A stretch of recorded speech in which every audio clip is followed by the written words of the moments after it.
Hi friends అందరికీ మేమైతే యాదగిరి గుట్టకు వచ్చినాం. చాలా బాగుంది ఇక్కడ అంతా. నేను మా పెళ్ళైన అప్పుడు కొత్తలో వచ్చిన ఇక్కడికి. మళ్ళీ ఈ గుడి మొత్తం కొత్తగా చేసినాకైతే ఇదే ఫస్ట్ రావడం. రోజుల నుంచి అసలుకి ఇక్కడికి వద్దామని అనుకున్నా, ఎప్పుడు అనుకున్నా అసలుకి కాలే. అసలు దేవుడే రప్పించిండు అనుకున్నాం. మనం ఎప్పుడన్నా ఎక్కడికైనా వెళ్దాం అనుకున్నప్పుడు అస్సలుకి అది కుదరదు అనమాట. ఇట్లా మనం సడన్గా అనుకొని సడన్గా వచ్చేసినాం మేము.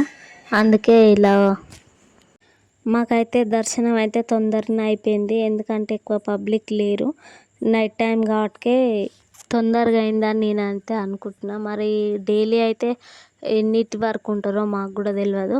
ఇంకా మేము దర్శనంకి వెళ్ళే టైం వరకల్లా అప్పుడైతే ఇంకా గుడి బంద్ చేస్తారంట, అర్చన టైం ఉంటుందంట.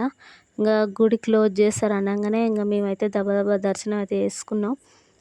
గుడి గోపురం మొత్తం లోపల మొత్తం గోల్డే, అందుకే సెక్యూరిటీ కూడా మస్తు ఉంది. ఇంకే ఎక్కువసేపు కూడా ఉండనిస్తలేరు అనమాట గుడి కాడ. ఇంకా మనం దర్శనం చేసుకోగానే ఎమ్మటే బయటకైతే వెళ్ళిపోవాలి. ఇంకా మనం ఇప్పుడు బండి మీద అన్నా కార్లో వచ్చినా కూడా ఆ కిందనే ఉంటుంది మొత్తం పార్కింగ్. ఇంకా ఫ్రీ బస్సులు ఉన్నాయంట గుట్టపైకి. ఆ బస్సులో అయితే బస్సు ఎక్కి మేము పైకి అయితే వచ్చినాం. ఇంకా వచ్చినాక దర్శనం చేసుకొని ఇంక ఇదంతా వీడియో తీసుకొని ఒక 10 నిమిషాల్లో అయితే అలా కూర్చొని ఇంకెమ్మటే మళ్ళీ తిరిగి అయితే మేము ఇంటికి వచ్చేసినాం. మీరు ఎప్పుడైనా ఇక్కడికి వెళ్తే కామెంట్ చేయండి ఫ్రెండ్స్. ఈ వీడియో నచ్చితే లైక్ చేయండి, షేర్ చేయండి, సబ్స్క్రైబ్ చేసుకోండి ఫ్రెండ్స్.